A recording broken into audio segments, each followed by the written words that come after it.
La Vinotinto ha vivido unas eliminatorias rumbo al Mundial 2026 llenas de emoción, esperanza y sobre todo un aire renovado que ilusionó a millones de aficionados dentro y fuera del país.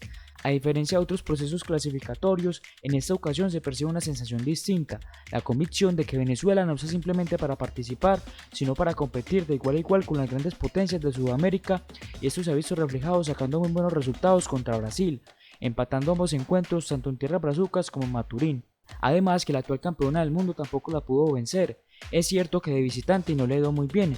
De los 8 partidos donde le ha tocado visitar otras plazas solo ha logrado 2 puntos con un 8.3% de efectividad, verdaderamente muy bajo, pero por otro lado ha hecho de su estadio un verdadero fortín.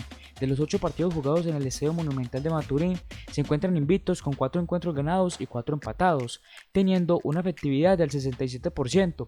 Números que lo ubican en la séptima posición de la tabla, ganando hasta el momento un lugar en el repechaje internacional, teniendo en sus manos una oportunidad inmensa y nunca antes vista de poder jugar su primer mundial.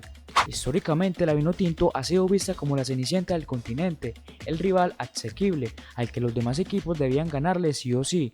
Sin embargo, este nuevo ciclo ha roto con muchos de esos prejuicios. Desde el arranque, Venezuela mostró una solidez inédita, respaldada por un proyecto deportivo más claro y un grupo de jugadores que ha madurado en las mejores ligas del mundo. Figuras como Salomón Rondón, el máximo goleador histórico de la selección venezolana, han sabido combinar la experiencia con el talento emergente de futbolistas jóvenes que aportan frescura, velocidad y ambición. Uno de los aspectos más destacados en este proceso ha sido la identidad de juego. Venezuela ya no se limita a esperar atrás y aguantar los ataques de sus rivales. Por el contrario, ha buscado ser protagonista, presionar alto cuando las circunstancias lo permiten y sobre todo demostrar carácter en los momentos más difíciles. Esa mentalidad competitiva ha sido clave para conseguir resultados que en eliminatorias anteriores parecían imposibles. El proceso de Fernando Batista con la selección venezolana ha sido sin duda un punto de inflexión para la Vinotinto. El argentino asumió el reto de dirigir en la eliminatoria sudaca con la misión de llevar a Venezuela por primera vez a un mundial. Y si bien su gestión ha traído momentos de ilusión y resultados que han generado esperanza, también existen aspectos cuestionables que vale la pena analizar con lupa. En primer lugar, hay que reconocerle a Batista que logró darle al equipo un orden y una identidad competitiva. Venezuela ya no luce como la selección frágil y desorganizada de otros procesos. Ahora se defiende con disciplina, intenta proponer cuando puede y sobre todo transmite un espíritu de lucha que la afición agradece. Sin embargo, esa misma organización a veces se convierte en un arma de doble filo. La Vinotinto en varias ocasiones ha mostrado una excesiva prudencia, un planteamiento conservador que le impide dar el golpe definitivo cuando el rival está contra las cuerdas. Otra de las críticas recurrentes hacia Batista es su dependencia en ciertos jugadores veteranos, como Salomón Rondón. Si bien su experiencia es valiosa, muchos sienten que esa apuesta frena la consolidación de nuevos talentos que podría aportar frescura y velocidad en el frente de ataque. En algunos partidos la falta de variantes ofensivas se ha hecho evidente. Venezuela defiende bien, compite, pero le cuesta demasiado generar ocasiones claras de gol y cerrar los encuentros. Además, aunque Batista ha conseguido resultados meritorios, todavía no ha logrado que la Vinotinto dé ese gran golpe sobre la mesa ante una de las selecciones históricas de Sudamérica. Empates valiosos, victorias ajustadas y partidos luchados son parte del camino, pero aún falta esa demostración que haga pensar que Venezuela realmente puede imponerse a los gigantes de la región en una eliminatoria. En el aspecto táctico, algunos críticos señalan que el equipo de Batista tiende a ser predecible. Su esquema suele estar más enfocado en contener que en sorprender, lo que genera la sensación de que en determinados momentos se conforma con poco. Esa falta de ambición ofensiva ha privado a la Vinotinto de puntos claves que en una eliminatoria tan pareja como es la sudamericana pueden marcar la diferencia entre clasificar o quedarse nuevamente a las puertas de un mundial. También está el tema de la presión anímica. Batista ha sabido transmitir confianza, pero la Vinotinto sigue mostrando fragilidad cuando el partido se complica.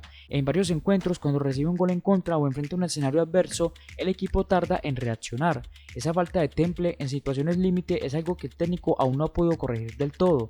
El proceso de Fernando Batista con Venezuela ha tenido luces y sombras.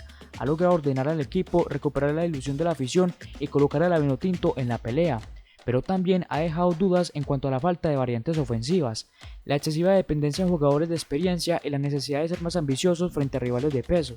El camino al Mundial 2026 sigue abierto, pero si Batista quiere pasar a la historia como el técnico que llevó a Venezuela a su primera Copa del Mundo, deberá dar un paso más, dejar de ser solamente un equipo ordenado y competitivo para convertirse en una selección capaz de ganar los partidos grandes.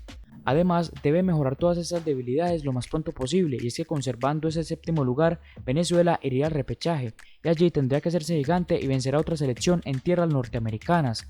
Que si te interesa conocer cómo se jugaría y a qué selecciones se tendrían que enfrentar los venezolanos en la repesca intercontinental, más adelante les estaré dejando el video donde lo explico.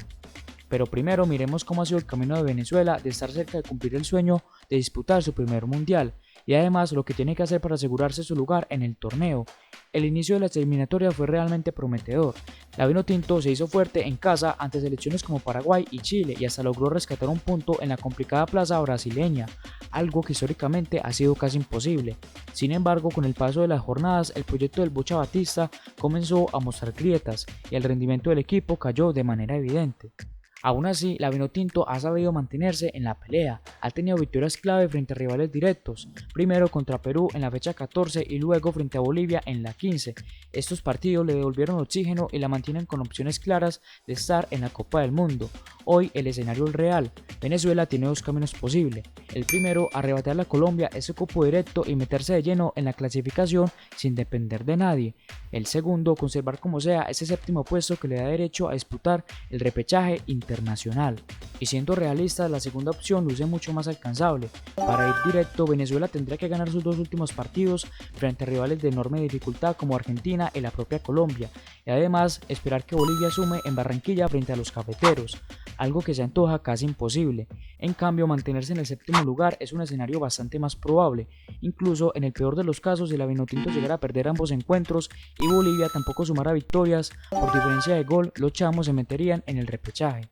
Si Bolivia consigue ganar un partido, entonces Venezuela tendría la obligación de sumar al menos un triunfo o en su defecto empatar los dos compromisos restantes. En todo caso, el margen de error sigue siendo muy amplio, incluso sacando 0 puntos en la última doble fecha, las posibilidades de jugar el repechaje siguen vivas. La buena recolección de puntos que ha tenido Venezuela en estas eliminatorias también se debe a su público. Cada vez que la Vinotinto juega en casa, la energía de la afición se convierte en un motor extra. Estadios repletos, cánticos incesantes y una atmósfera que transmite que el sueño de ver a Venezuela en un mundial ya no es una locura, sino un objetivo que cada vez se siente más cerca.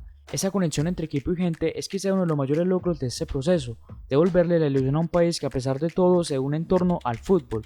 Ahora, en lo futbolístico destacan algunos momentos inolvidables, empates y victorias ante selecciones de peso, partidos donde el orden táctico y la disciplina fueron inquebrantables, así como actuaciones individuales que han hecho la diferencia en el marcador. Esos resultados han colocado a Venezuela en una posición competitiva dentro de la tabla, demostrando que ya no existe ese abismo tan grande que en el pasado separaba a la Vinotinto de selecciones como Argentina, Brasil o Uruguay. Por supuesto, no ha sido un camino fácil. La eliminatoria sudamericana es probablemente la más difícil del mundo, todos contra todos, viajes extensos, diferentes climas, alturas y estilos de juego. Sin embargo, lo que ha marcado la diferencia en esta edición es la capacidad de Venezuela para mantenerse de pie incluso cuando los partidos se complican. Esa resiliencia, esa garra que antes aparecía solo en destellos, ahora se ha convertido en un sello de identidad. El sueño del Mundial 2026 además se ve potenciado por el nuevo formato que amplía el número de cupos para Sudamérica. Esto le abre una puerta histórica a la Vinotinto que nunca ha podido clasificar a una Copa del Mundo. Anteriormente, el Mundial contaba con 32 selecciones y la FIFA le otorgaba a la Conmebol 4 cupos y medio, por lo que a Venezuela se le complicaba poder llegar a alcanzar esos puestos. Ahora, con la extensión del Mundial que pasó de 32 a 48 selecciones, son más cupos los que tiene Sudamérica, en total 6 cupos y medio, lo que hace que la Vinotinto tenga más margen de error y sueñe con la posibilidad de llegar al Mundial. El grupo de jugadores y el cuerpo técnico lo saben y han dejado claro que la meta es una sola, hacer historia y llevar por primera vez a Venezuela a un Mundial. Hoy el continente mira a Venezuela con respeto, ya no es aquel rival débil sino una selección competitiva, con futbolistas de nivel internacional y con una hinchada que empuja con fuerza. Cada punto conseguido en esta eliminatoria no es solo un número en la tabla, sino un paso firme hacia un sueño largamente acariciado.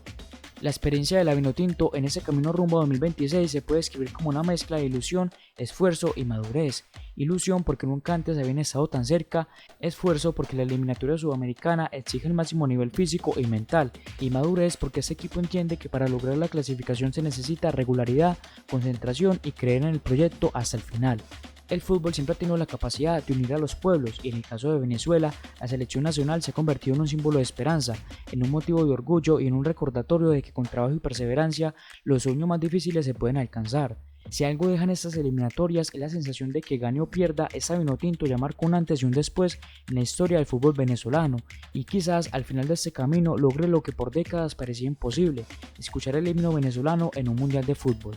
Antes de despedirme, por acá les dejo el video de la simulación que realicé de cómo jugaría Venezuela el repechaje. Espero que les guste. Hasta la próxima, parceros.